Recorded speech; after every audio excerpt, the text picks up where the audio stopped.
All right, why don't we go ahead and get started? Thank you so much for coming to our Homeschool 101, 101 Introduction to Homeschooling. This is our first virtual session. My name is Lisa Johnson. I am one of the co-founders of Kingdom Colors. We have a full night of panelists and discussions for our Homeschool 101 session. Typically, we have this face-to-face in a setting, but of course, because of COVID-19 preventive measures, tonight we're having it via Zoom. Just a couple of housekeeping things.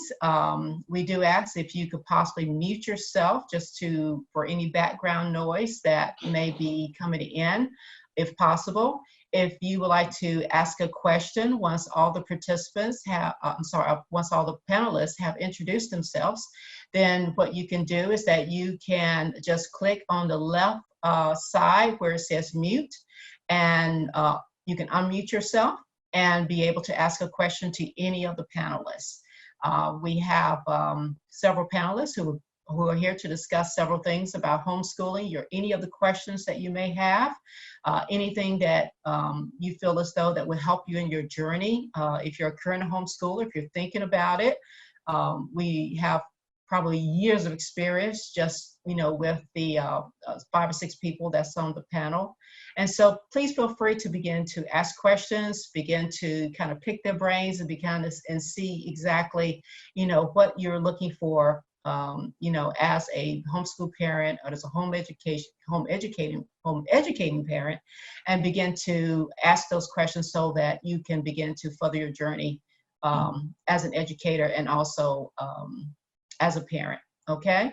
So what I'm going to do at this point is just begin to ask each of the panelists if they would introduce themselves. I'm going to first begin with Kelly, and you have 2 minutes, Kelly. Go right ahead. I am Kelly Allers. I have been homeschooling, my daughter's 23, so that many years.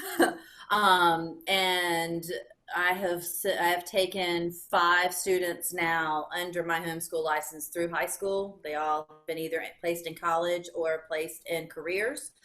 So I've been successful so far. And I have one that's in high school right now, and I'm basically your person to talk to about how to do transcripts, high school, what to expect, where to source the classes, how to make it work, and how to get your child into college or a career. And that's all. And I'm eclectic. If I don't know, style wise, I started off classical, but have moved over the years to more of a eclectic, which someone else will talk about. That's all. Okay, thank you, Kelly. All right, Dory. Hi, I am Dory Schoonmaker. I am beginning my 10th year of homeschooling. Okay, the glasses are distracting, but now I can't see you. I now have 2 teen boys. I took my children out of school when the oldest had just completed 3rd grade in public school. I was dissatisfied with what I observed he was learning. He was learning to only have the right answer, and it didn't matter if he had been taught the information or not, but that need to have that checkbox. He had lots of wasted hours at home with homework. He was presenting. He did great. He had friends and he had good grades, but he was learning horrible things and not thinking and problem solving. We unschool. That means we do 0 school learning, 0 school subjects. Nothing that resembles school happens in my home or with my children. They learn in life. They learn in classes and in activities and in experiences, but we do 0 anything that resembles school. There's no school books, no curriculum, no worksheets, nothing. Great. Thank you so much, Dory. All right, Miss Cassie.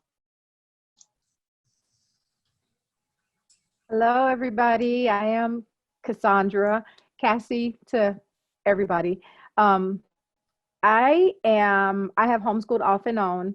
I have a 27-year-old, so I homeschooled her for a little while, and I am a teacher by trade, a special education teacher.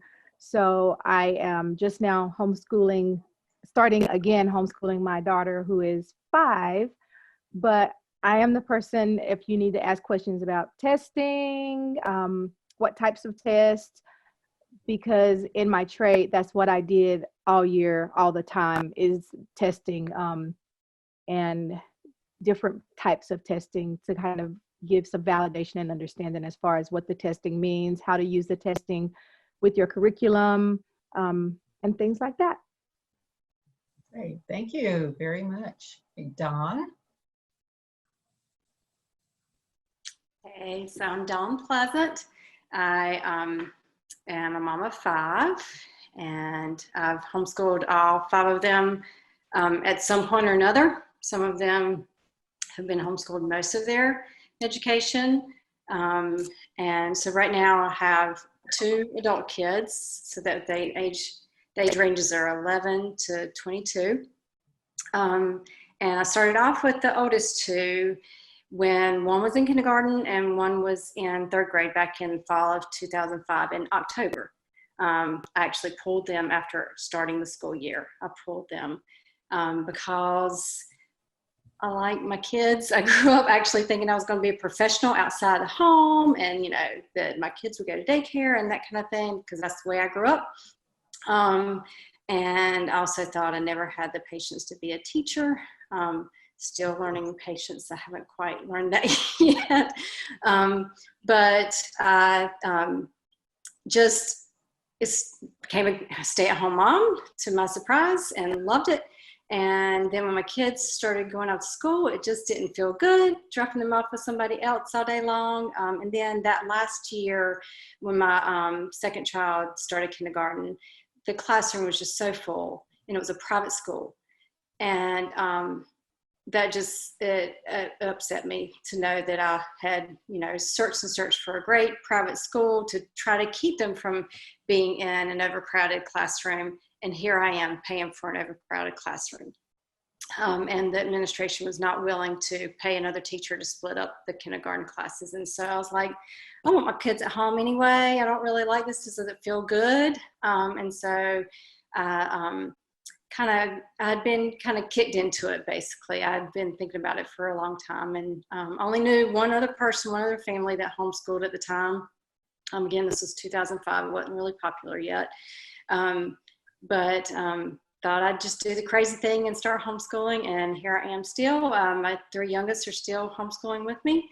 I'm a single mom now. In the past 5 years, I've become a single mom. The 3 youngest are still at home. And we have off and on homeschooled, I say, per kid per year. And what works for that kid for that year, and what works for the family for that kid for that year. And sometimes that means not in the home. We've tried Montessori, and we've tried charter school. But for the last year, all 3 of the youngest were back home, and they will be next year. One of them starting with dual enrollment next year. So that's going to be a new experience for us. I started out with just nothing but worksheets, because that's what they came home with in the very beginning. And then moved to try to do a little bit of classical, try to do some unit studies. I'm just not organized enough to do that. I need something with more structure.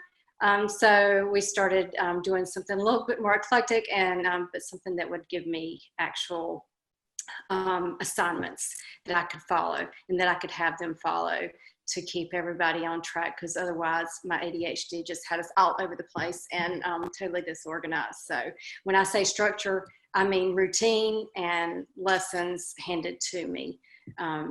But as far as we aren't on a strict schedule, but we're on a routine. So that's kind of where we fall in homeschool. Okay, thank you, Dawn. LaToya, are you there? I am here. All right, you're up. Hi, I'm LaToya Brown. I am the other co-founder of Kingdom Colors Home Education Community. This is our 11th, I think, year of homeschool. We just had our first homeschool graduate, our oldest, Nadiri. And we have 2 more, Naima and Samuel. I am affectionately known as the Tech Mama. I've probably experimented with just about every homeschool philosophy except Waldorf. I think that's the only thing I haven't really played around with. But anyway, so yeah, glad to be here. All right, thank you, panelists. This is a very, very informal, interactive type of workshop meeting. So if you would like to ask a question, please feel free to do that. Just unmute yourself.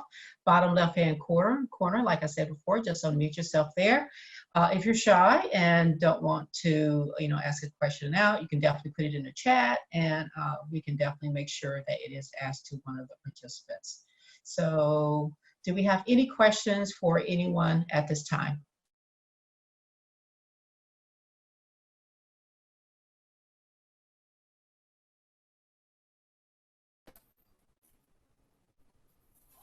Hello? Yes, Galaxy X9. Okay. I'm going to start homeschooling my two twin 10-year-old boys that will be going into 5th grade. And my husband and I both work from home. We have to do that full time. We're using a Powerhouse. Online is what we've decided to use. And I believe one of the ladies said that she works full time. And I was just wondering how she was able to do that and help with this, help into homeschool. Kelly? I Kelly, worked full time. Cassie? Yeah. Yes, I have worked full time the entire time. I've owned my own coffee. I'm a pastor. When I stepped away from that for a while, I owned my own coffee shop. So my kids have kind of worked alongside me.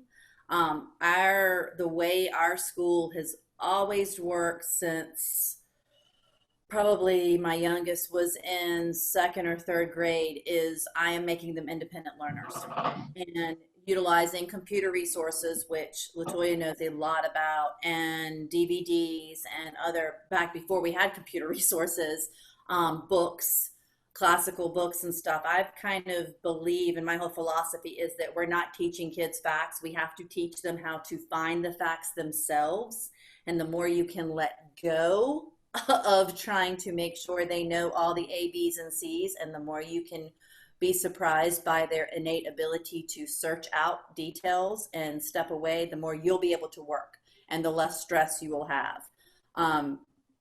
They basically, my work ethic is their work ethic because they watch me work and they watch me allowing them to have the space to set up their own kind of schedules and how they do.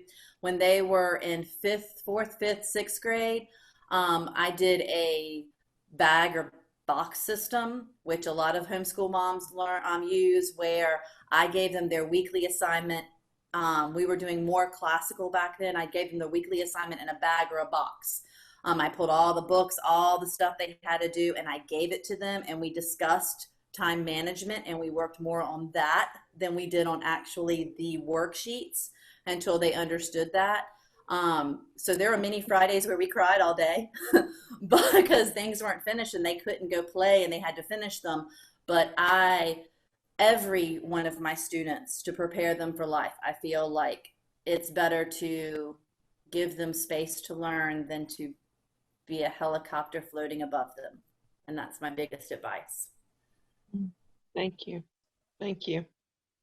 Is there another panelist that would like to be able to comment on that? I would just say, give them some time to deschool. Yeah. The opportunity to reestablish a love of learning as opposed to checking boxes and getting the right answer. I would recommend project-based learning. So the opportunity for them to choose something of interest to them and associate a project with it. And there are tons of resources out there available. You won't have to reinvent the wheel. They're super inexpensive. You can just jump on to Teachers Pay Teachers, or Amazon even has some educational resources now, digital specifically. So if you Google digital educational resources, there's tons out there. There's been a lot more teachers that have been sharing self-produced content, especially as a result of COVID-19, because their school districts don't have enough money, right? And they want to make sure that they're able to help not just their own students, but students elsewhere. So Kingdom Colors does have Google Apps for Education. You can set up a classroom for your kids, and you can take some of the Google resources and use them. So yeah, it does, you don't have to blow the bank, and you can still have peace of mind, and just remember that every moment is a teachable moment. They're going to plateau, and so are you. Yeah, great. Now, Cassie, did you? I think Cassie had unmuted first, and then Dory, I'll come to you. So I wanted to say, because I'm kind of in your shoes where I am still working full time and I'm at home. One of the major things for me that I had to learn was that even though the public school kids go to school from 8 to 3:30, it did not mean that my kid had to go to school from 8 to 3:30 when I kept her at home. So some of the things that you really have to understand is that when they go to school from 8 to 3:30, they have 5 hours of class time, and most of those 5 hours have to do with behavior management, and they have several breaks in there. There's PE in there, there's 15 potty breaks. And when you take all of that away, your kids are really probably getting an hour and a half to 2 hours of real teaching time.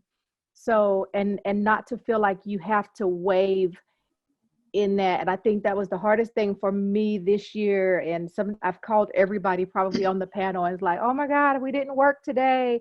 Am I going to hell? Am I the worst mom ever? and I had to have, a lot of times Latoya is like, calm down. it's okay.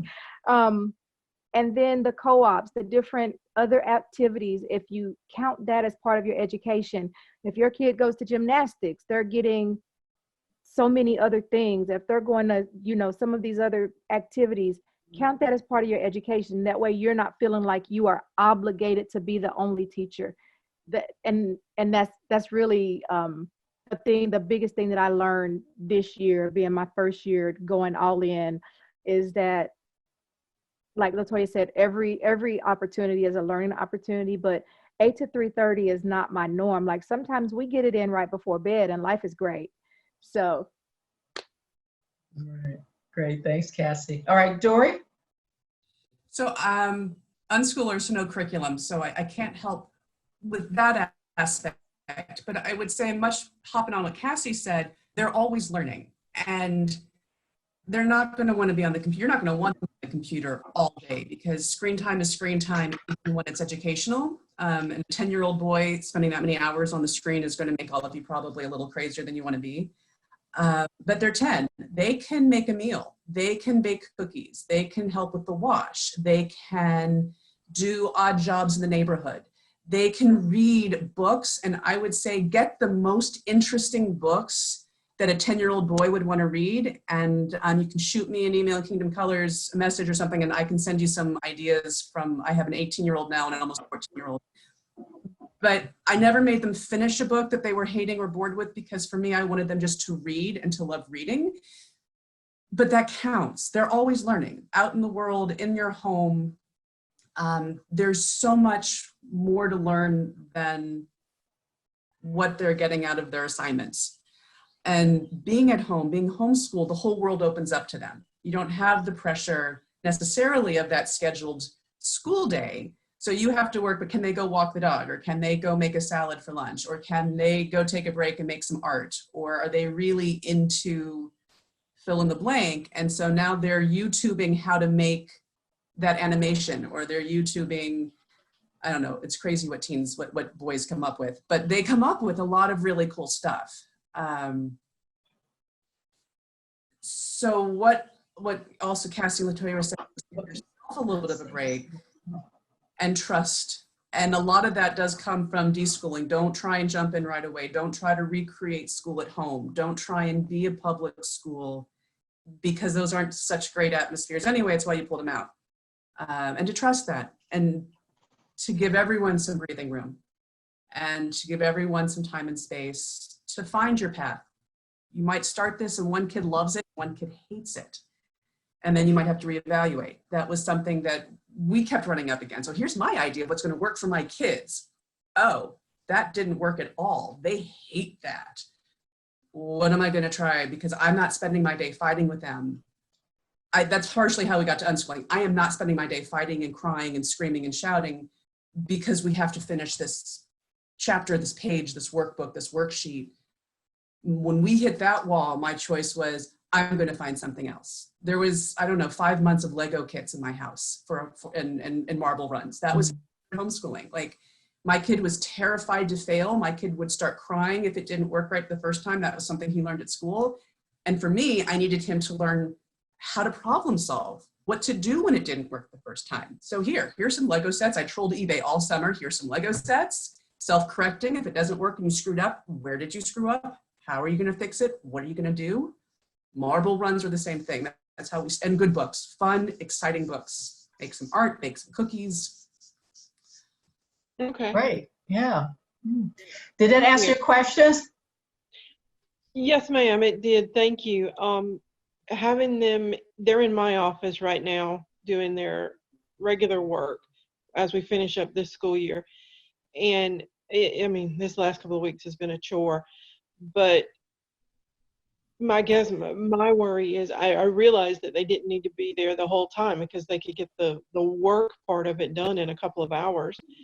And I suppose I'm just worried about what to do with them the rest of the time while I'm still, and my husband are still having to work. We're both billable. And, you know, I'm a little worried about letting them get on YouTube too much because they might try to figure out how to take over the world.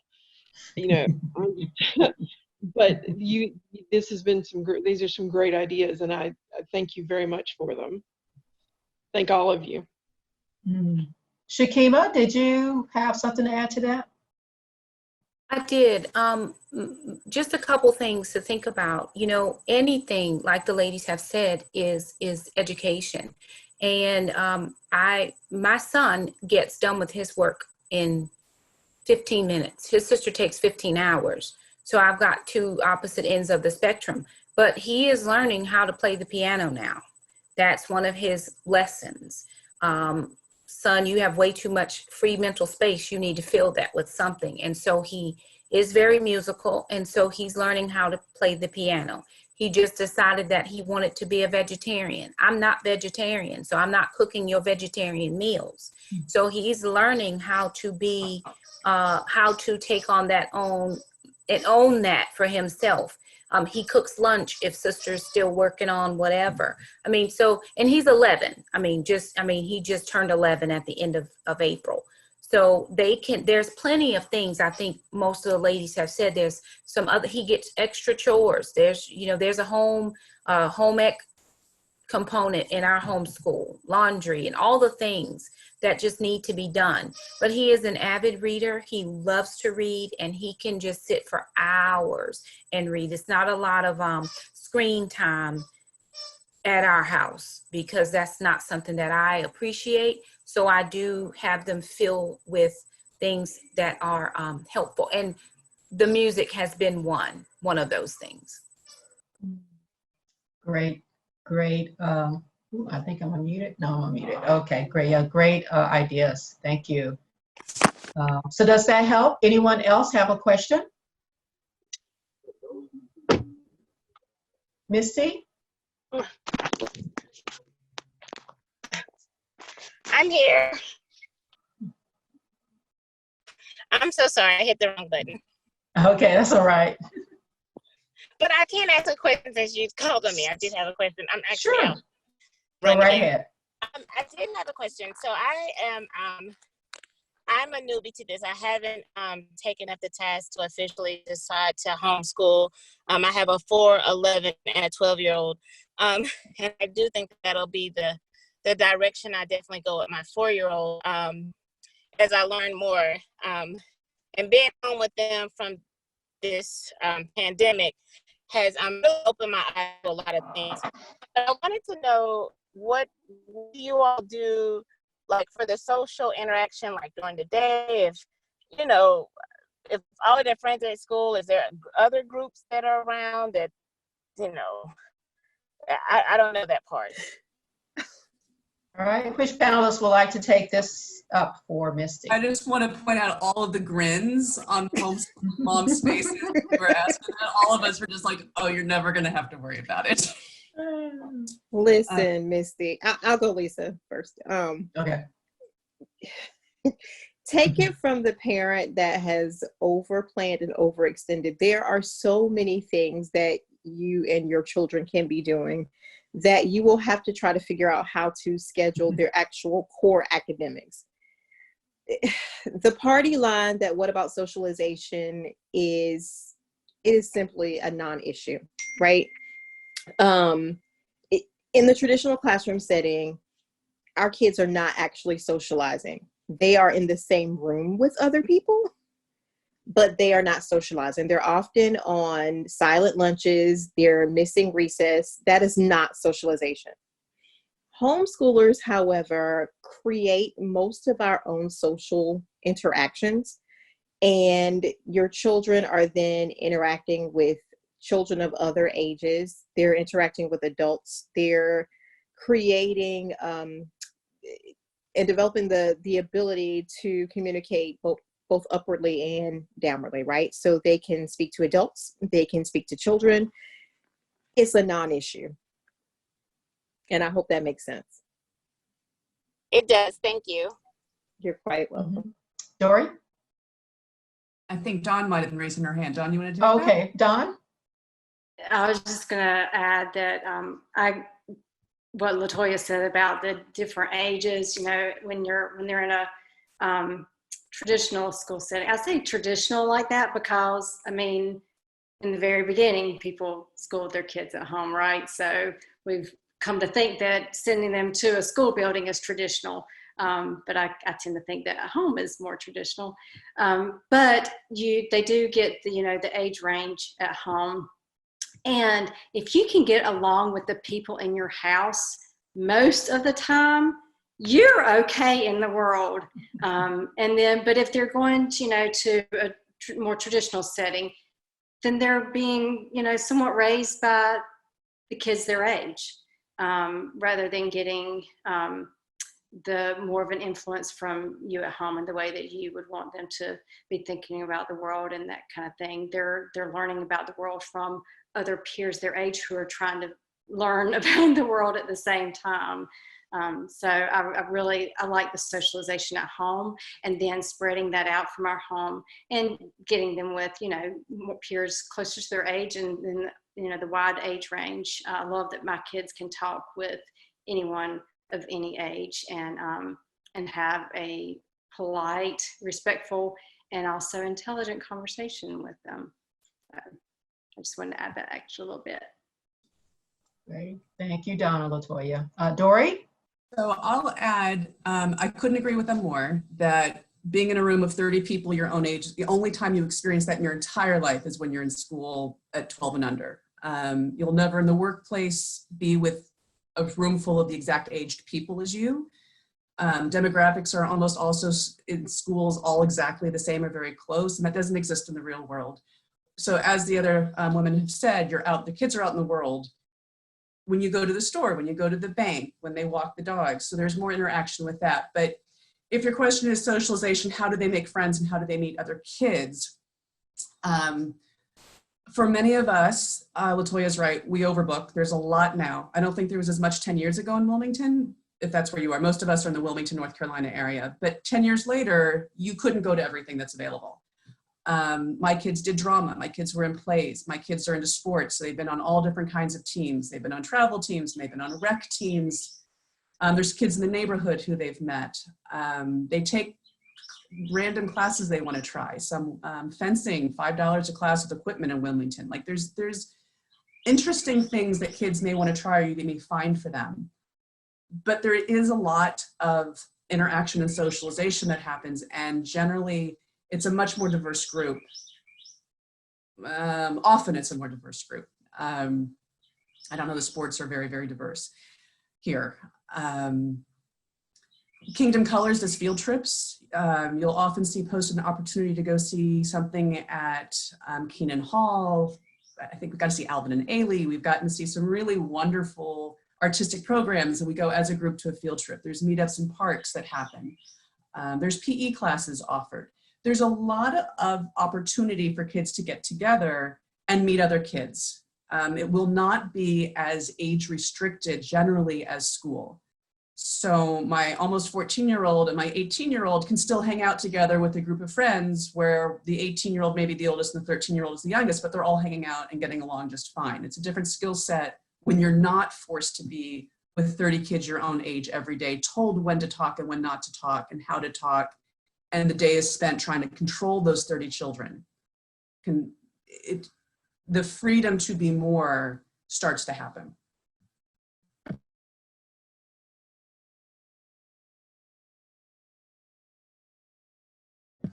Lisa, you're muted. Any other panelists like to comment? Kelly? Try to avoid this question because I've been answering it for 20 years, but I just want to say long run, and that's what I'm kind of here for, long run. My oldest daughter graduated from homeschool at 16, graduated from college, is now out in the career force. As we were applying to college and as she was applying for jobs, I will tell you now, you are giving your child a leg up. Whether they go to an apprenticeship to college program or apprenticeship to job program or a college program, they're going to have the social abilities, the scheduling abilities, the ability to learn on their own without someone guiding them, and the ability to participate in different events prior to graduating from high school that'll prepare them for the world in a much more realistic way than if they sit in a high school. And I am saying this because I have two daughters that are at Laney, sports oriented. They're on the, well, until this year it was important. They were pitcher and first baseman starter players of their sports team, and they were depending on that for college. And now we're at a situation where we're questioning that. But coming with my children who weren't in public school, they are so prepared. My son will graduate next year at 16. He has done job interviews. He has worked for political candidates. He has done public speaking beyond what I did at his age. And every time I have taken a child to a college interview, they are like, oh, they're homeschooled. Oh, no problem. We got this. And never had a problem because they are now under the expectation of homeschoolers to be socially equipped, mentally equipped, and to understand how to schedule better than any other child that comes through.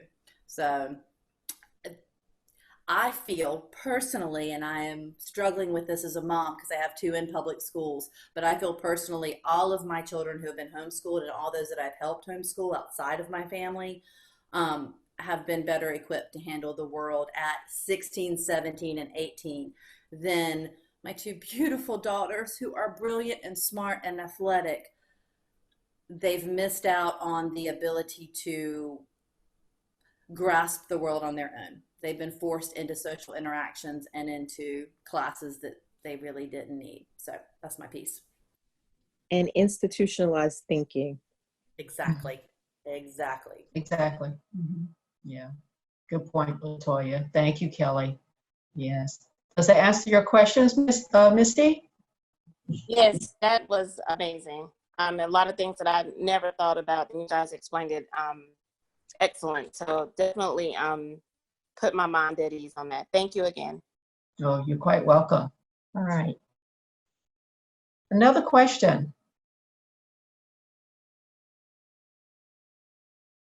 I'll go. I'm Natalie. Hi, Natalie. Hi. Yeah, so Lisa, I actually met with you. We had coffee about a year ago. When I was kindergarten decision. So I have a 6-year-old boy in kindergarten at Gregory Spanish immersion school right now. And then a 3.5-year-old that y'all saw for a second there. So yeah, we're new to all this. We've been pondering it for over a year or two now, and decided to try kindergarten at the Spanish immersion just because it's only a year you can try it. But I am actually was thankful for this COVID time to trial being at home with my kids and just kind of getting a feel for what that's like and getting a little more comfortable being at home with them and learning how to be an educator to them. So the anyway, with all of that, it's just made me see how it could be good to homeschool them, and just a lot of the things that you've already said about public schools and things like that. Just this experience this year, I'm like, is this really what we want to keep doing?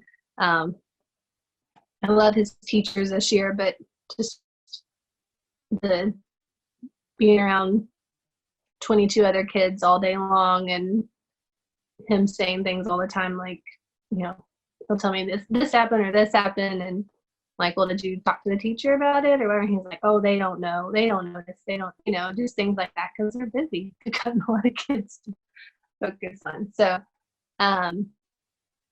anyway, but one of my questions is, with this y'all's school year, I know there's a lot of great opportunities in Wilmington. Like, in general, as a homeschooler, do y'all set a start and an end day for school as homeschooling, or do you just do it throughout the year, just kind of as a grow, take it at your own pace kind of thing?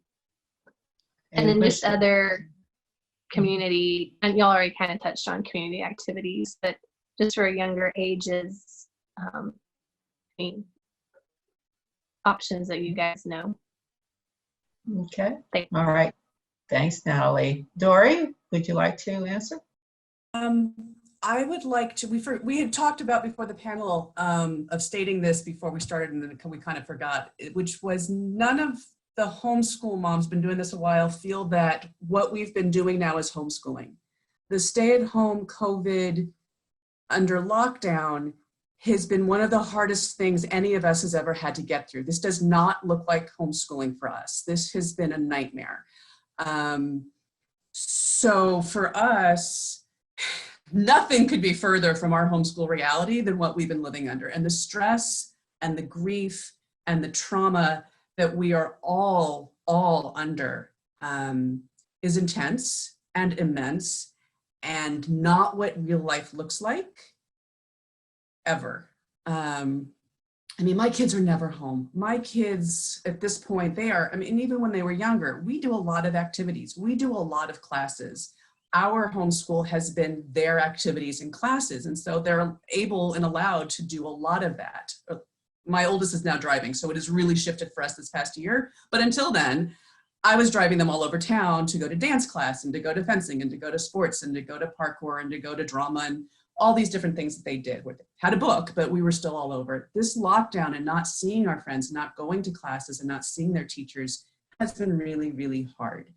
So if any of you are like, oh, I don't know, I can be home on my day with my kids, this is so hard. This is so hard, and it's not homeschooling.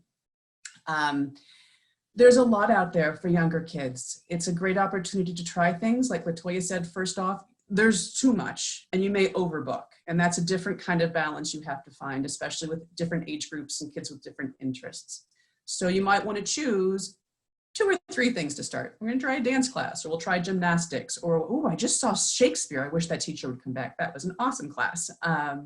Or we'll try the rec sports because, oh, it's really affordable and they like being outside, and we'll meet some local kids.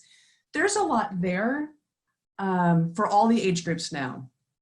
So it's a picking and choosing and trying, and maybe there's another mom or there's another kid, or your kids always wanted to try fill in the blank, or a good program surfaced. That's my 2 cents. Thank you, Dory. All right, Kelly? I'm going to speak to Gregory. I love Gregory. It's one of our biggest schools we support through our church, and I have lots of friends that are teachers there. It's wonderful immersion school for a public school system. One of the reasons we started on this path is because my children wanted to do something besides Spanish. And so just so you know, there are free and low-cost multiple programs to teach every language you can think of at this point, and I get to learn along with them. Although I have a little bit of language in my background, I get to learn. So at this point I have done Greek, Latin, Hebrew, Farsi, Portuguese, Spanish. Zach's in the middle of French. And through that, along with talking. As soon as we pick a language, it seems like some of them we pick because we've had visitors that stayed in our house. Some of them we picked because they just wanted. And we have had multiple resources in Kingdom Colors itself of homeschool moms that have helped us with the language. And I've been able to learn alongside with them, which has been very interesting for me. So as far as I mean, Spanish immersion, language immersion, I am very big on, and we have lots of resources. And if he has had kindergarten at Gregory, then his mind is already ready to pick up like a sponge for languages. So you can take that Spanish and change it through Rosetta or Duolingo or one of the programs we use into a multiple group of languages that will help him move forward in the world and talk to people of other backgrounds, which is vital. And on that, I want to say one of the best things, especially about Kingdom Colors, but about homeschooling, and I am a pastor. I am a white woman, in case you can't see that, but I believe it is vital for my children to understand other cultures. I was raised to understand other cultures. I went to college in other cultures. I went to college in Spain and Africa because I believe that's vital. And through Kingdom Colors, through homeschooling, my children started at 5, 6, and 7 exploring alternative histories to our basic history, exploring languages like Farsi, exploring religions. My background is world religion, so my children have explored every religion out there and been able to participate and not been under the assumption that they have to separate religion from school or separate their, like I don't have to de-school what they learn in school. So I just I wanted to put that out there. There's so much cultural diversity, and Gregory is a wonderful school to offer a glimpse at that, but homeschool opens up the world. Great. Well put, Kelly. Thank you. Thank you. Another panelist, do you have anything else to share with Natalie?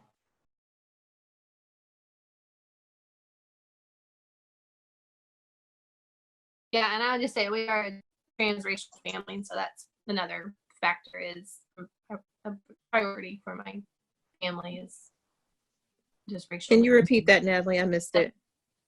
We're a transracial family, and so diversity. Oh, girl, you're right at home. Important to us, and just exposing them to that. It's part of the reason we chose Gregory as well. But that's really encouraging what you said, Kelly. Thank you. I think you found your people. Yeah. I was just going to say, I am a traditional public school employee. I do teach. I'm not in the classroom anymore specifically. I'm more of a support staff, but I do keep my kids on a traditional schedule just because I am working full time and I want to be off when I want everybody off at the same time. And we do have longer homeschool days sometimes. I have a 10th grader and a 6th grader. So I do keep a very traditional calendar.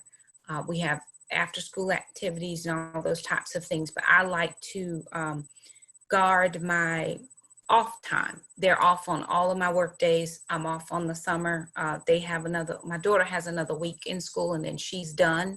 It's just how she processes her information. We had to make a lot of changes with her. This is our 6th year schooling and she has struggled. My younger child is my son. He's in 6th grade. He's never been to public school ever. And he transitioned very well into the homeschool arena, but it was harder for her. And so she needs a break. She just can't, her mind can't, she just needs time off. And so I take it. And again, that's just my schedule. I guess if I were home full time, I would do it maybe differently, but I'm not. So because I do work full time, I do keep a traditional schedule. Great, thanks for sharing. Dory? I was so excited to talk about how this isn't homeschooling. I forgot to address your question. What your day looks like has to do with you, has to do with kids, and has to do what works for all of you guys. So my day is going to look 100% different than people who are doing curriculums or people who value a traditional school education. I would suggest that first you identify what's most important for you that your kids learn.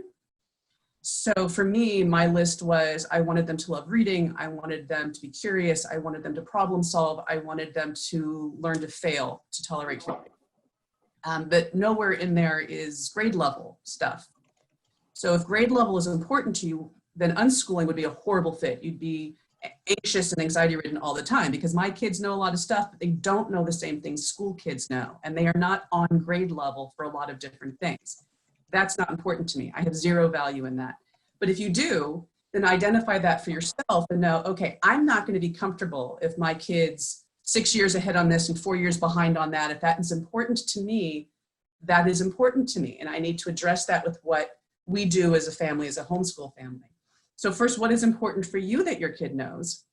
And then what can your kid do? Because you might have this great idea that they're going to be reading Shakespeare and loving Shakespeare, but if your kid hates Shakespeare, then it's not going to be a good fit either. Then you're going to be forcing something that they're not going to get. So first is, what do you need them to know? Second is, how are they going to be able to do it? Like if you have a kid who can't sit still for more than 20 minutes, then trying to do a 2-hour block will be a nightmare for you guys. If you have a kid who loves to sit down and do worksheets, then that's going to be a great fit for that kid. So part of the homeschooling is identifying these different aspects and applying them that will work best for you and your kids and your family and your work schedule. Great, thank you, Dory. Latoya, did you have something to add to that one? Yeah, I was just going to share that in the beginning, many moons ago, we started and followed the traditional school calendar, and realized that it didn't work for us, right? Like, we like to travel, we like to do a lot of things. And, you know, over the course of the past almost 11 years, we last year transitioned to a year-round schedule. It allows us to not burn out, right? So if we're having a week where everybody just isn't falling in line, it's just not our jam, or I might have a couple of projects, yet we take a week, maybe 2 off, and then we just start again. So, you know, and you're a private school in the state of North Carolina, and it is your prerogative when you start, stop, pause, whatever you so choose. And again, every moment is a teachable moment. It does not have to be the same as the calendar that your neighbor is following, or another homeschooler for that matter. Great. Thank you, Latoya. And I have to say myself, a year-round calendar also works best for us as well. After years of trying to make it fit in for those 9 months, just not working. All right. Natalie, does it answer your questions? Yes, that was great. Thank you. All right, great. Thank you, panelists. Someone had sent a private message that they wanted Kelly to talk a little bit more about homeschooling in high school. Could you share a little bit more about that, Kelly? Okay, so when you get to high school, the pattern kind of changes a little bit, but not what you do. To give you a little bit more background, which I didn't share, I came out of, I was teaching in public school. Because of my degrees, I was a long-term sub in public schools, which meant I worked like in the classroom 3 to 4 months, but I didn't want to fully teach. And in that, I got a glimpse of the whole idea of grading and credits through that. And I want to say that I was surprised at how throughout schools across the county, throughout schools across the Tri-County area I was working, how different grading, credits, everything was in the classroom per teacher in a one school or across a state. Basically, teachers and schools decide what is required for a credit. I know we have all these wonderful guidelines and stuff that people have to meet and benchmarks. It actually boils down to when you apply for college, it's up to you to decide what a credit is.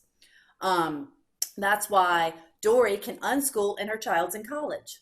That's why I can switch from classic to traditional to eclectic, and all of my children go to college. So we're going to do a whole nother homeschooling in high school event like this, where I'll walk you through actually creating your transcript, grading, all of that. But I want you to know that when it comes to your transcript, you are pulling the very loose requirements off the North Carolina Department of Education site, and you are taking what you're learning and applying them to those classes. So if you are doing, you have math 1, 2, 3, and 4. For us, one of those was Dave Ramsey's finance, which is the best thing I could have done for every child I had that has graduated from college, because they are graduating from college ahead of the game with money in the bank, ready to go. So instead of doing the classic, it used to be pre-algebra, algebra 1, geometry, algebra 2, we did 3 levels of math and a finance. I had a child who, and we do a lot of sourcing through, there's programs out there where you subscribe, like Great Courses, where I basically give them a catalog of courses taught by the top professors at college around the world. And for each of my students, we sit down before they enter high school, which is normally when they're about 11 is when my kids start high school. Most of my kids graduate at 16 or 17 ahead of the curve. And we'll explain that in that seminar. But I sit down with them and I say, what are you interested in? So one of them took music affecting emotions. One of them took Chinese history instead of a basic history. And they can kind of explore different resources, and you basically take the outline of what they want, like this many history classes, and you figure out how to meet that requirement. There is no requirement that you have to use book A or class B or this test to pass that course. So when you're moving into high school, you are going to start regulating more in the sense that you're going to create a transcript on paper with what your kids are learning. So if they're unschooling, then they're like Dory's kids are really big into pottery and they sell their pottery. That is art and finance. That's a math. So they've already got those 2 credits covered, and it could be 1 and 2 credits depending on how long they do it. If they take piano, that's music. If they're in fencing, that's PE. There is not a requirement that they have to have a specific course to get that credit. So it's up to you to find what credits meet that. And to be honest, I know most of you probably, if you've been to any college classes, once they get to college, their first 2 years at community college, which is I hope where they go, or regular college, you're going to be paying for them to take the same courses they took in high school. That's how the college system works. I love our college system. I believe that it's good for kids who are college bound to go to college, but they are going to reteach everything. So if they didn't get the specific equation in math, they're going to teach it to them again. You don't have to teach it to them before they get there. You're just kind of wasting your time arguing and forcing them into doing something that they shouldn't be doing. Once you sit down, and like I said, we'll go through this in another program, but once you sit down and look at the basics that are required for high school and you start checking them off, you will find that most of my kids complete high school in 2 years, and they're not working around the clock. They are, like we said with elementary school, they're not doing the bathroom breaks and the lunch and all the excessive stuff you have to do. They're not sitting listening to a lecturer talking to them about history. They can take a history class through you, take an AP test, and be good to go. I was amazed when I first found out how flexible it was my first visit to college. Also, one of the biggest bonuses is your time. So if it takes them roughly half the time to complete high school, that allows for the things that colleges are looking for. Colleges are looking for, yes, you made good grades, and in every homeschool, they expect you to have straight A's. They don't expect a homeschooler to come in with B's or C's, or they're like, you're not a great mom, you're not a great teacher, because we have the time to make sure they get it up to an A. So they expect you to have A's. They expect you, colleges look for not only transcripts, they look for jobs that you did while you're in high school to show that you can balance. They look for apprenticeships. They look for volunteer hours. And our homeschool kids have so many volunteer hours so many real life experiences that are apprenticeships and jobs, that when they get to school and they have straight A's and they have all this behind them, the schools are like, please come to me because you're going to be that top notch we need to show. I also encourage all of you to start planning for high school at 10 and 11. I know that seems weird, but if you start at 10 and 11, and we'll show you how to in the next seminar, then your child can easily start getting credits at 11 and 12 years old for high school. And they can graduate much earlier, which puts them ahead of a lot of people. But even if you don't do that, they have time to find a skill, find a job, experience things. My daughter wanted to work as a horse rescue person, and she wanted to be a lawyer. Those were her two big things. She now works with autistic, she's a behavioral therapist with autistic children, because during her homeschool, she apprenticed with a lawyer and a judge, realized that was not for her, and we ran a horse rescue for a year, and she realized that's not what she wanted to do. Then she helped a family babysitting an autistic child and found her passion. Otherwise, and so as soon as she went into college, she knew what she wanted to do. She was ready to go. I had another student that really liked boats and didn't want to go to college. He was not college bound, but he started working at a marine facility, and he is one of the top paid boat techs in Carteret County right now. And he started working there at 15 and 16, went straight there when he graduated at 17, and is ahead of every other student. So when you're planning high school, think about it at 11. Go ahead and pull what that's on the NCDP website. If you go to the North Carolina Public School website, it'll tell you what they have to have. It'll give you exactly what they have to have. Just start looking at that and thinking, hey, what kind of math do you like? Do you like music and math theory? That's a math class if you're a musician. So I don't want you to be afraid of high school. High school is actually the easiest part of homeschooling. It is the easiest part because they are so independent. You become the guidance counselor. And my job, right, most of the time is like, we really can't take all of those. No, let's narrow it down to what you're interested in. No, we can't do 25 activities because I can't go that many places. That's going to be your job, is narrowing it down and kind of turning the reins over. And then you're just like, oh, that's interesting. I like what you just learned. Tell me about it. You're not responsible for teaching trigonometry. You're not responsible for teaching the history of the world. You're not. There are resources for that. You're responsible for guiding them through each step and then getting them where on the path they want to be. I also am a big proponent of community college because it saves you money, and our homeschoolers can go there. They don't even have to take an SAT, so don't worry about getting all that math. They don't even have to take any of that. They just go straight in. Yeah. And just to let everyone know, Kelly does offer a homeschooling in high school seminar. I think we'll have that in the fall. We had to change things up because of the preventive measures. So it's to your benefit, you know, even if you have kids that are like 10 or 11 years old, to begin to listen to some of her workshops and seminars on homeschooling in high school. I think it would be quite beneficial for you. She has a lot of tools that will help you, you know, in the process. Okay. Dory, you have a comment? I do. Everything Kelly said, except I took what she said with my kids and we did a couple of other options. So my oldest looked at how long he could play high school sports, because that was the most important thing. It says like, oh, I can play sports until 2021. That's when I'm going to graduate. And we moved everything back from there. So he's 18 and a junior in high school because that's how he wanted to play that game.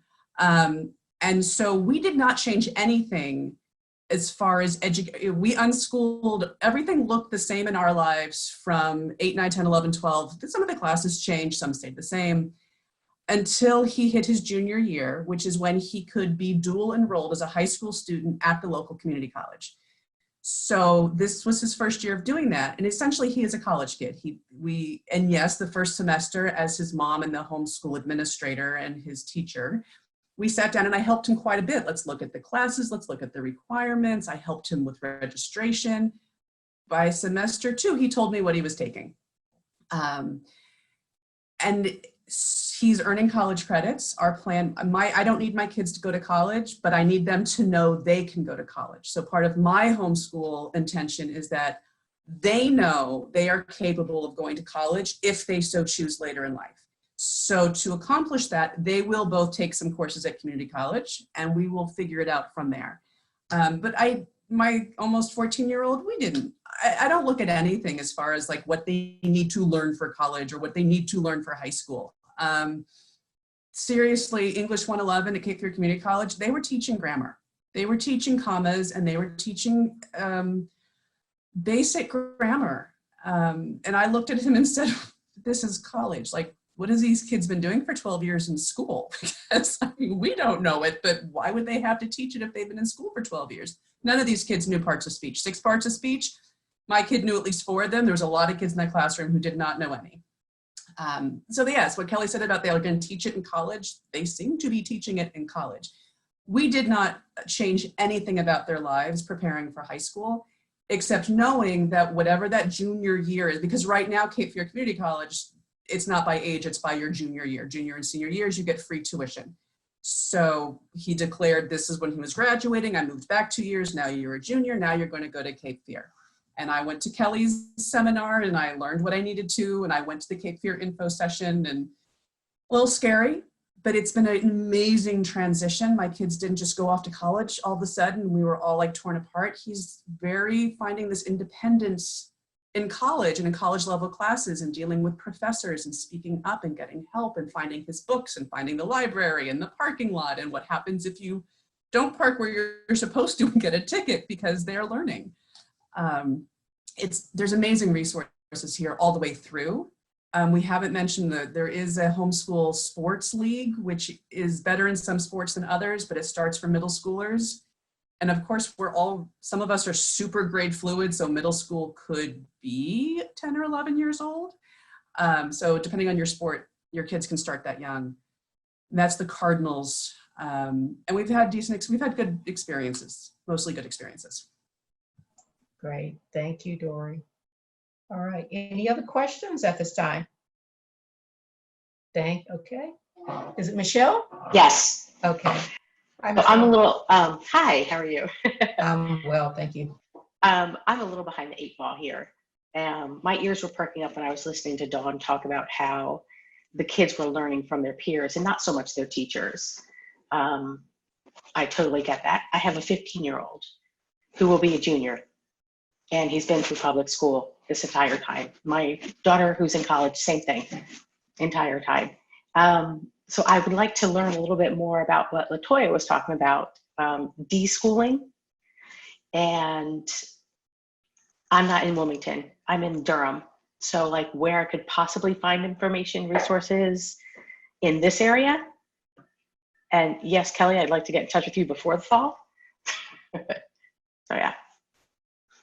So any information.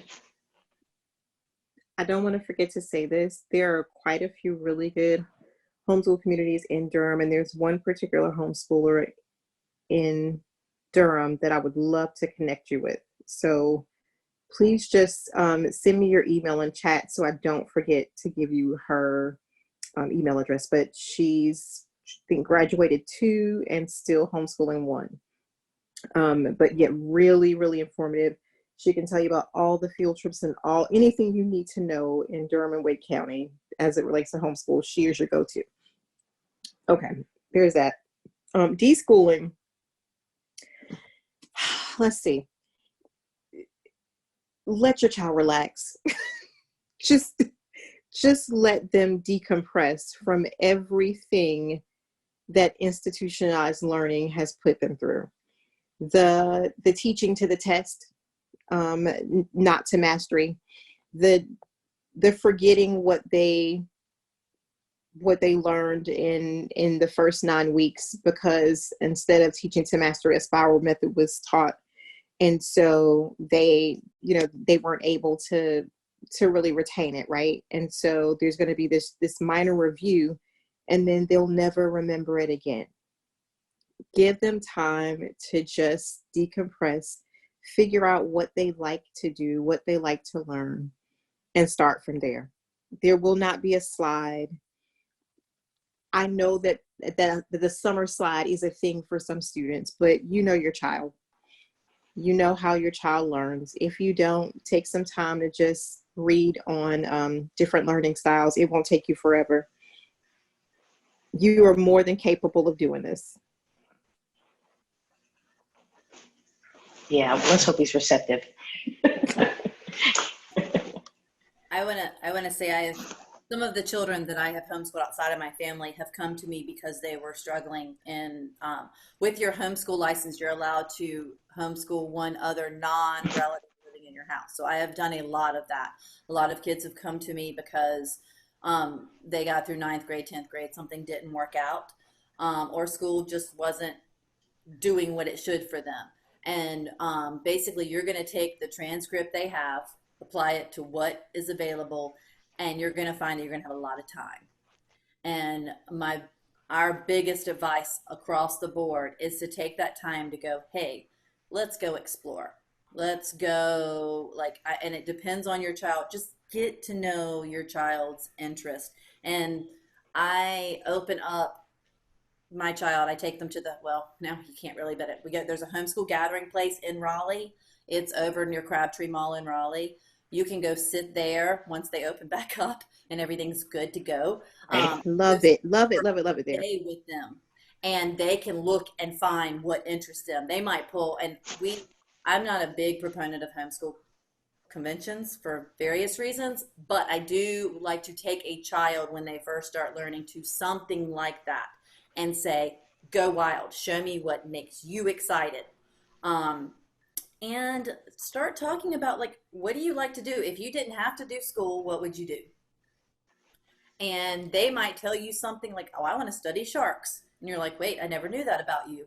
Yeah, I'm very fascinated by sharks. And then you start there, small little things. And then as they start to enjoy learning again, that's the deschooling. You deschool until they enjoy learning. And it might be, I want to learn how to bake a cake. It might be, I want to learn how to change tires on a car. I mean, it could be anything. Just ask them what they want to know about. Once they start telling you that, and we start finding out how to do that together through YouTube, library, a friend that we know, then you know you're ready to get back into school. And then you can jump in and say, okay, this is how we keep going. What else do you want to learn? And you can kind of move your way through that. You're going to have much more time than you realize. I don't care if you're pulling them out in 11th grade. You're going to have much more time than you realize to deschool and still be caught up with everyone graduating. You'll surpass everyone graduating, to be truthful. So think about that. Durham has a wonderful unschooling program that we'll send you that information. Please, thank you. And then most of our groups are labeled secular, which doesn't mean they're not religious people, but normally I've found in 20 years that the ones that are labeled secular are much more open to various types of schooling and methods, and they don't have the requirements that some of our other homeschool groups have. And Durham has 2 wonderful secular groups that compromise Christians, compromise everyone across the board, and they have the resources in Durham. But Homeschool Gathering Place, go online and spend this time pulling your child out of what school looks like and going, let's find something that's fun for us to learn together. So what's your address? Where do I drop him off? What? Where do I drop him off at? Your address is? No? Okay. I'm not doing that anymore.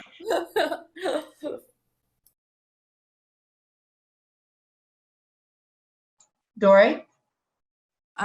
So when I took my 8-year-old out of school, 8 or 9, however old he was, he did not read a word for 2 years. School had made reading a nightmare for him.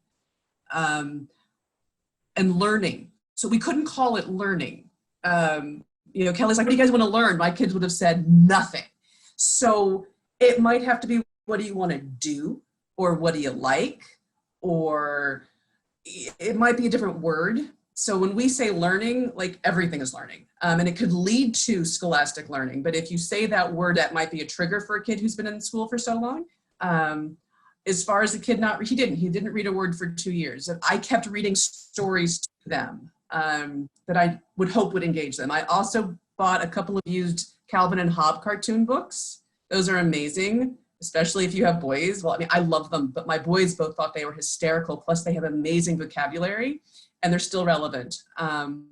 So when my 18-year-old with the whole COVID-19 and school shut down and he was miserable, one of those books managed to find its way to his bed.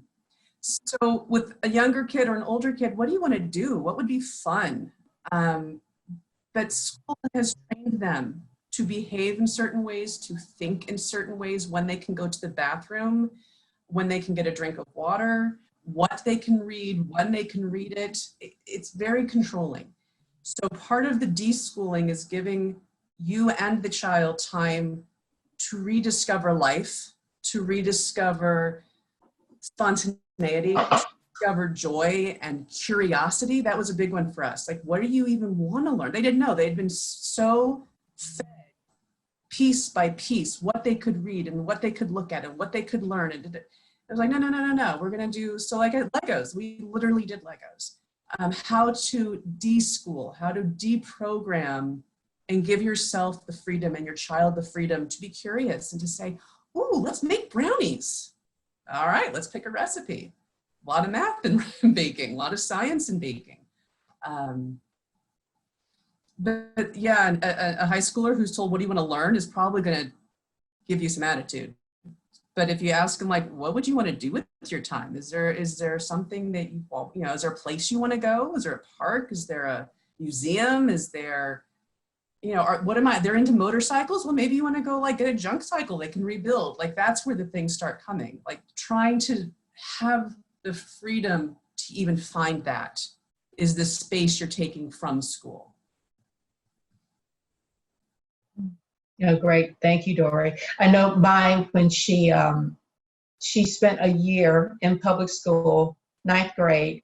And then when the end of that year, she said, no, I want to come back to homeschooling. One of the things that she wanted to do was learn how to do a YouTube channel or page or whatever it is. And I said, great, let's learn about it. Well, after she went through that, she figured out it's a little bit more difficult than it really is, than it looks like. But she enjoyed going through the process. And that was when we began our unschooling journey. And it was about her being able to have that time, being able to do the things she likes. And this has probably been, along with being at Cape Fear, the most enjoyable time, with what she has told me, the most enjoyable time she's had ever homeschooling. So it can be done. Yeah, any other questions, Michelle? No, that was great. Thank you guys for the resources. I appreciate it. Oh, sure. Yeah, and our sister group is also a part of the Durham, Chapel Hill area, Homeschoolers of Color. And so you can definitely, you know, if you're interested, let me know and I can get you in contact with the group. And the group is extremely diverse. So I think that will be another group that you will really enjoy being a part of in that area too. Thank you. Kelly? I just want to say that we'll try to put, because I have a couple other people that have asked, we'll try to put something together in the next couple of weeks for a high school. We normally do it in the fall because that's when we're kicking off, but we'll get together and put something up where I do it like this so I can share my resources and stuff. But probably in the next couple of weeks, we'll have something.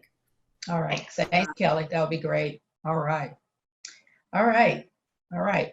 Fielding questions again. Anyone else like to ask a question? Concern, comment? I have another question. Go for it, Natalie. Nobody else does. Okay. Are there any, is there anything in elementary that you have to do with the state to start homeschooling, or do you have to show them any benchmarks that your child has made or anything like that along the way? And then also, can kids that are homeschooled play sports in the public schools, like in middle school or high school in North Carolina? No? Okay. Well, and as far as the sports, I'm going to say that is probably left up to, typically it is no. but it is left up to the administrator of your school. My daughter, when she was playing soccer at the MLK Center, the man who was over the soccer team, one of the men, he was also the soccer coach at Williston. And he wanted her to play on the Williston team. And I said, well, she's homeschooled. She doesn't go to Williston. And he said, well, let me talk to, the principal and see. She was okay with it at the time. We didn't take up the offer, but she was okay with it. So that would have been an opportunity. So I always tell people, ask the administrator, ask the principal, see, because sometimes that may be available to you. They typically take it on a case-by-case basis, but typically the answer is no, they do not. Would someone like to field her first question? Dory? I've got major sports kids, basketball, baseball. We had a lot of years of hard talks, because they really wanted to play school ball, so they go back to school, but they really weren't prepared for school. In Wilmington, at least in the male sports world that we've been in, it's a hard no. And it's a lot of politics, and there's a lot of parental, that daddy ball stuff. I don't know which sports your kids are into, if you've gotten to that level yet, where the parents are so engaged and invested in what their kids do. It doesn't end here in high school. It's still very political, and they don't even want to play. The public schools won't even play our homeschool teams, because there was one year we were really good and we beat them. And so since then, they won't even play us because it embarrasses them. At least that's the interpretation of what's going around, which is very sad. Every couple of years, there's a bill that gets talked about, they're going to talk about, so homeschoolers could play, but it's not gone anywhere in North Carolina, unfortunately. They have created a homeschool sports league in Wilmington. And like with any school, some years it's more competitive than others. There's a lot of sports right now under the umbrella. There's basketball, baseball, soccer, tennis, swimming, cross country, fencing. Some are more populated than others. There's always a lot of basketball teams. We weren't able to field a middle school baseball team this year, not enough interest. So Wilmington's not that big of a town, and the homeschool population isn't that big of a population. So we definitely try, and there's people who are very passionate about it, but it's a little hit and miss in some of the more obscure sports. But the answer, unfortunately, right now is no to the public schools, at least in our sports. Great, thank you, Dory. Would someone like to answer her first question? Can you remind us what that? You want me to say it again? Yeah. Yes. Is there any with state of North Carolina, any benchmarks that I have to show, or like if we start homeschooling, what's that look like to pull your kid out of public school and start homeschooling? We're gonna direct you to our website to give you the main information, so don't feel like you have to write it down. But basically, when you I'm going to tell you the easiest route. Just because, yep, there you go. Bingo, that's it. Yep. But I'm going to tell you the easiest route to do this, because I've pulled so many children out of public schools with parents that I've got it down to a science. Easiest route is to go ahead and, when we have open enrollment to apply for a homeschool license, all you need is a high school diploma from any high school. Send that in, apply. It takes about 24 hours right now. It really is fairly quick. Even I had someone apply 2 weeks ago, even with all of this going on, and within 24 hours they got their license. With that, you're going to get a number. Number is good for getting free stuff and discounted stuff at many stores and trips and vacations, but it's also what you're going to use to be your school ID. Then you're going to send a letter to your school. You don't have to, but I'm telling you the easiest route is to send a letter to the school saying, I am transferring my child from this school to my new homeschool ID. That way their paperwork is fine. They're not going to bother you. Once you do that and you pull, you're not required. Don't make them tell you you're required, because you're not, but it makes it easier for everyone involved. Oh, that's right. There is a period for open enrollment with the DOA, which you'll find. There's a period. They stopped enrollment, and then they don't start again until July 1st. So it kind of depends. But once you apply, get that license, send a letter to the school saying, I am pulling my child from this school, he's going to be entering this school, then they don't even care about you anymore. They just need that number to show that you didn't drop out. And then you are required after the age of 8, and I want to make sure everyone's correcting me because it's been a while since I had an 8-year-old. But after the age of 8, you're required to keep attendance and test them each year. I've been doing this for so many years. 7. I have never, I think it'll stay here. It's when their birthday is. You just look at when their birthday is. But if they're over 7 or 8, you're going to have to test. The test, and we have a testing, Mama Cassie can tell you about all the tests. You have so many you can take. You have to take one a year, and you have to keep attendance. That is basically my calendar that I just slash off days. Sometimes I don't even worry about it because we basically homeschool 365 days a year in my mind. We're always schooling. I have never once ever been required to turn anything into the state. I have been asked to voluntarily do it, and I have done it a couple of times just so they can bump up that it's happening and no one else is asked. But I've never known anybody outside of a court case between parents, which is a totally different situation, ever be required to prove any kind of testing or attendance to keep homeschooling in North Carolina. That varies by state though. So if you are a traveling family, make sure you look at the state you're going to move to. We test every year, and someone else can talk about this. We test every year early on when they were younger, so I knew the benchmark. That's basically, we did it for the state, but I just wanted to know what to teach them the next year. If he was behind or she was behind in some subject, it would let me know. But you are required to have school so many days per attendance. You're required to test.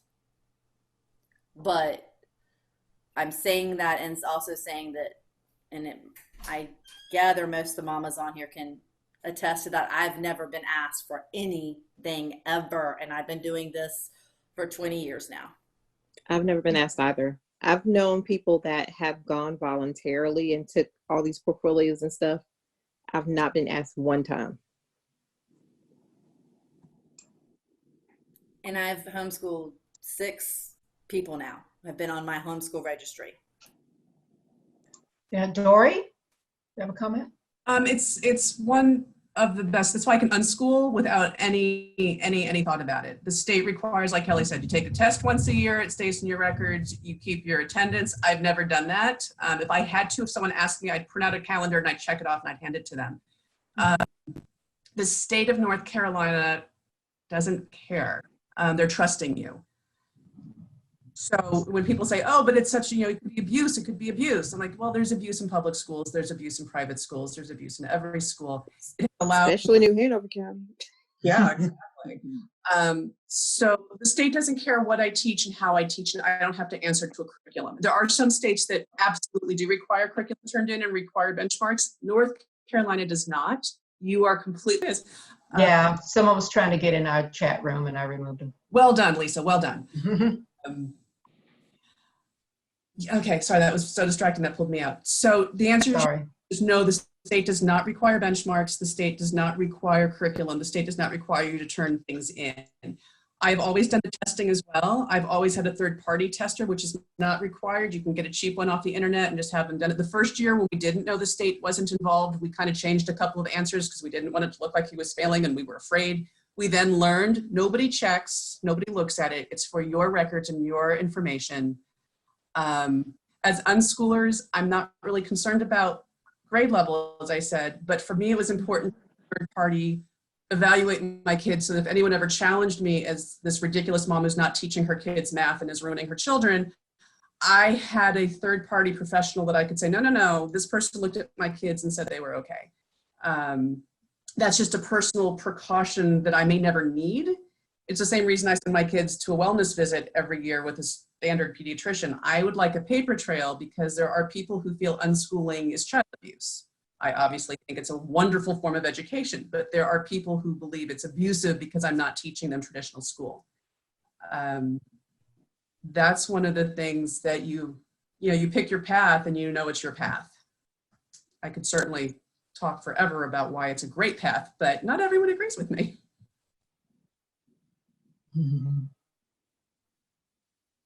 I just have one last question. Right, I'm sorry, I'm thanks, Laura. dominating. I feel like, Good but comments?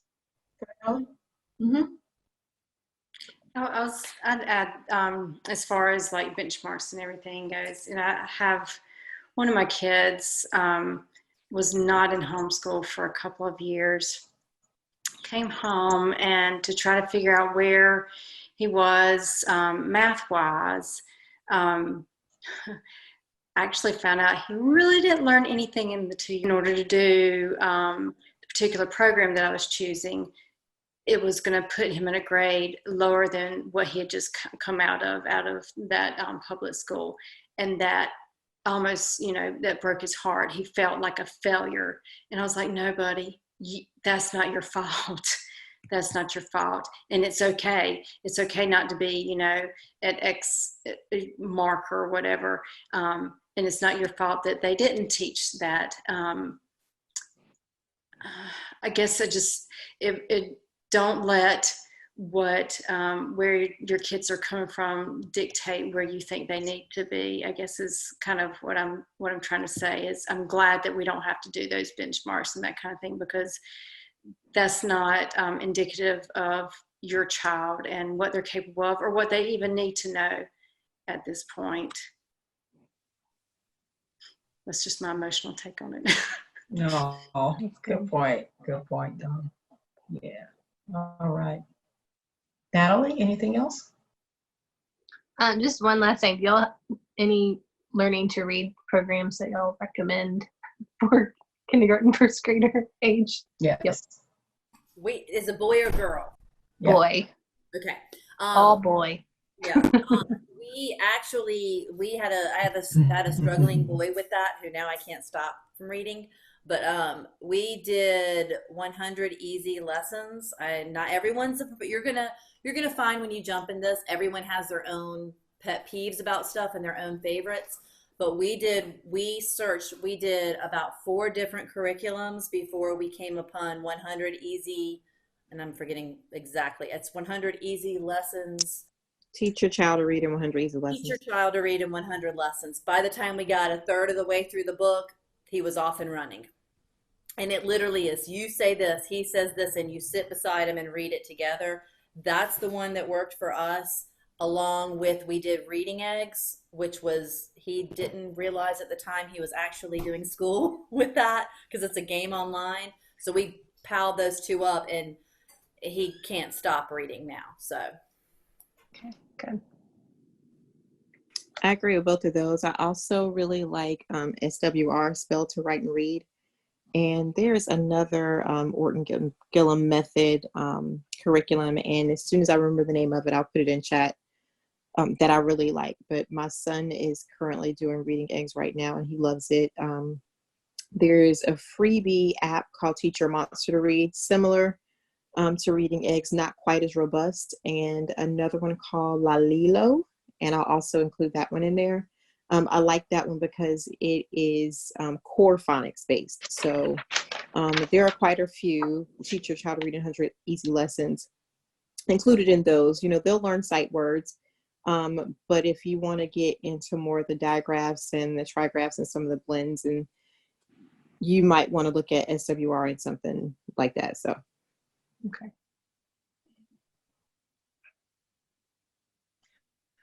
Okay, Dory? Can't help you with any curriculum. I just want to throw out, not all kids are ready to read at 5 or 6. Some kids' brains are truly not ready to start reading until 7 or 8. So, and they all learn so differently. But yeah, my oldest shouldn't have seen letters or he should not have seen letters until he was 7 or 8. He would have been much better off, much better served. And my younger one fought with me about every reading thing I brought in and didn't want to do it. But when he was ready, he just started reading, and he skipped to big books. He didn't even start with the easy readers. They're fascinating creatures, our children. Each in their own time. Yep, exactly. All right, so we have about 25 minutes left, ladies. We can definitely take some more questions or comments at this time. Do any of the parents have any more questions for our panelists at this time?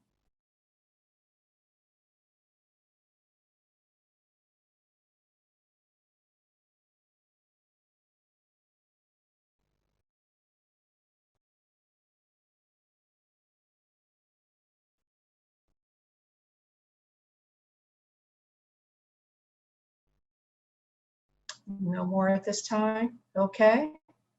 Well, I'm going to ask each of the panelists just to maybe wrap up, just maybe for like 1 minute.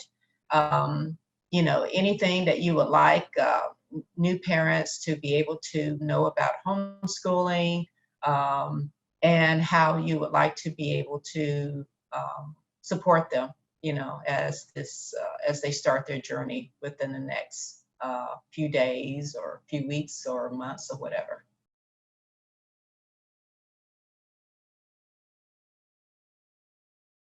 I can start. I'm going to tell you the one, and years ago when I was working for an agency, I don't want to mention their name, I put out some videos, and I think they're still on YouTube somewhere. But the one most important thing when you get into homeschooling that I have learned the hard way over and over again is surround yourself with a homeschool mommy group that thinks like you. I don't care what curriculum you use. I don't care if your child learns to read at 15 instead of 5. That's not what is important. Surround yourself with a group of homeschool mommies, not like-minded, don't fall for that, but people who support you in the way you are and you want to teach. Because one of the hardest things that you will find is that people who aren't homeschooling are not going to understand some of the stuff you're feeling. They are not going to want to hear you rant about public school. They're not going to want to hear you get upset about certain things. But when you have a core group of people that you can count and rely on that help you do this homeschool path together, as far as resources and curriculum and sharing ideas and just sharing time, like having another mom who will take your kid and do a science experiment, that is the most vital thing. And that is where your kid's socialization is going to come in. I will tell you, Zach, some of his best friends are in this group, and some of them are moms. I almost weekly hear what LaToya has told him about life, or some other homeschool mom in our group, Naya, or someone has told them. And that is the biggest resource that you can use, because those are brains you can pick constantly, and you can help you get through this. And you can make mistakes 1,000 times. They're going to be okay. You can make mistakes across the board. Just don't make mistakes with the homeschool mom friends you pick. That's my advice. Good point. Very good point, Kelly. Dory, would you like to share something next? I had my thing, and then I was listening so intently to Kelly and like nodding along with that. I'm like, dang, what was that thing that was so important that I just wanted to share? Would you like us to come back to you? You know, well, there's so many, but schooling doesn't make parenting easier. We're filling another role in their lives that they used to have outside. So in some ways that's easier, in some ways it's harder, but I still lose it with my kids. I still get frustrated with my kids. I still have fights with my kids. It doesn't solve all of the things that people get frustrated about. What it may solve is if your kid is using up every ounce of their ability to stay focused and keep it together and to follow all the rules at school, and then they come home and they lose it and they're so difficult and it's so hard, that might resolve, because they're not having to spend all day using everything up to follow the rules, to sit still, to write, to read, to It's really exhausting, and it's really hard for most humans to do what public schools and private schools ask our children to do all day. They learn. It's amazing how being in life, how much they learn. My husband would put NPR on when he was driving them to sports. They would absorb and they would ask questions. I mean, my kids have never been to school. Well, my oldest since 3rd grade, his last school math class was multiplication tables, which he knew backwards and forwards and had like the fastest in his class because they used to post that in school. Don't get me started. 6 months later, he didn't know them at all. It wasn't relevant for him. He didn't have it. However, he just finished Statistics 101 and he aced the class. He hasn't had math since 3rd grade, and he just aced statistics in college. So they learn. They are miracles of learning and absorbing and discovering when they're allowed to. You don't have to do everything. You do not have to know all these subjects. You do not have to teach them all these things. You do not have to become every teacher in the school system. There's so many resources, and they're going to find and want to learn things. My little 8-year-old, Mom, I want to do parkour. I didn't know what parkour was. Well, then I found a class in Wilmington, but he couldn't do it until he was 10. He kept asking me. So right after his 9th birthday, I said, well, he's not yet 10, but can we just come see? Will you just evaluate him and see if he can do the class? Like, we do that. We find things they're interested in, or we hear about something and we say, hey, I want you to try this. So my oldest tried mock trial that way. That's how he learned to write and to public speak, was this activity that I would never in a million years have known about, but some homeschooler on one of the groups said, hey, come learn about mock trial. And I said, okay, let's go learn. He's going to be a 6-year competitor if he competes this year. Like, it's become a huge thing. There's magic that can happen and will happen, and your kids will be able to find more of that for themselves because now you have the gift of time. You're not having to be at school from school to school. You don't have to go to sleep. You don't have to get home really fast so you can do your homework, so you can have your snacks so they can get to bed, because you have to wake them up because they have to get to school. The first year we didn't have that. It was such a miracle for our family. It was such an acknowledging of respecting their time. You know, we talk about the parents' time and how busy we are and respecting our time and respecting our choices. Well, they're humans too. And a lot of that time that is wasted in school that we're stressing about because you have to do school, it just disappears. And now you have that time, and you have those choices, and you have those flexibilities, and it makes a huge difference in their educations and in our families. All right, thank you, Dory. Cassie?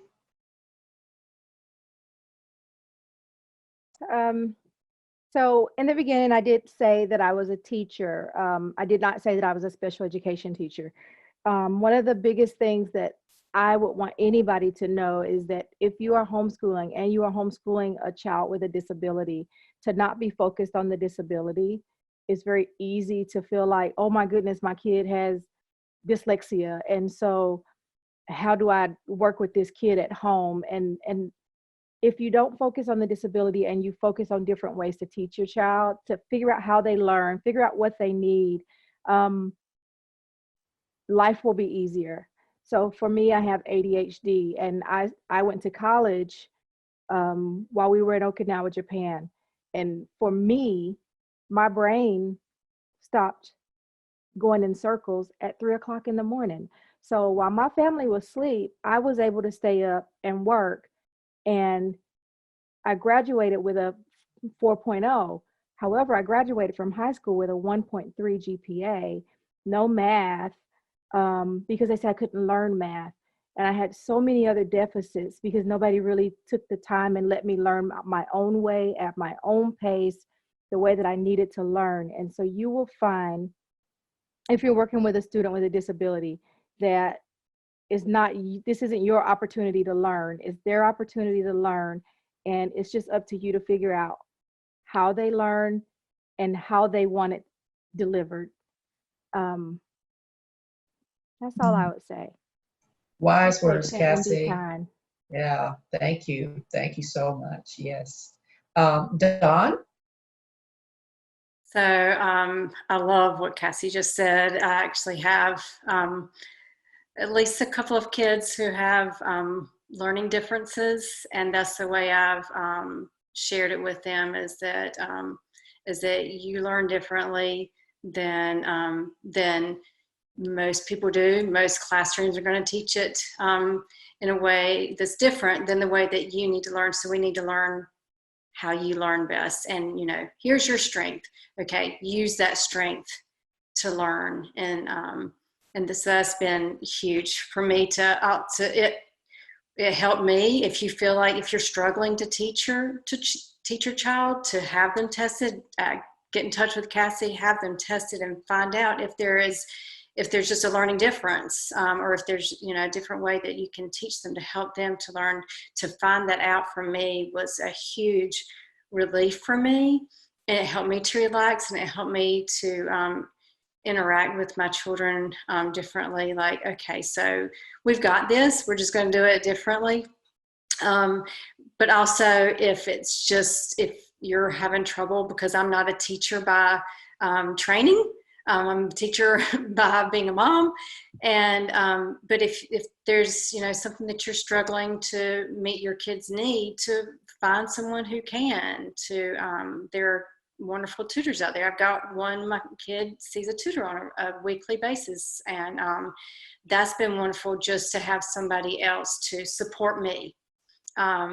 More than it has even been for that kid. It's just to have that extra support from me as a homeschool mom. And then the other thing that I just want to say is that I tell my kids all the time that their character is more important to me than their academics, and that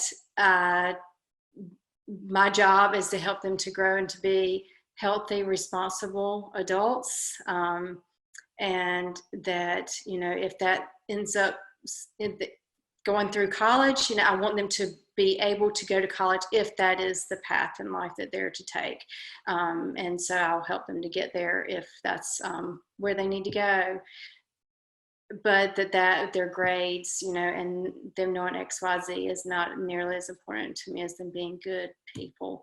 And I have the opportunity with them at home with me to help guide that more than if they were not with me most of the day, every day.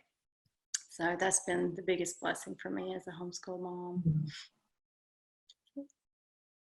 Great. Thank you so much, Dawn. Really appreciate your words. Thank you. Latoya? Yes. Are you there? Okay. I'm here. All right. Okay. Am I supposed to be answering a question? Oh, no, we had 1 minute left, 1 or 2 minutes left, and just each panelist is just sharing some of the things that, wise advice they'd like to be able to give to some of the homeschool moms. I don't think I have anything left. Every moment is a teachable moment. That's my ongoing philosophy. I'll say it from here to the mountaintops.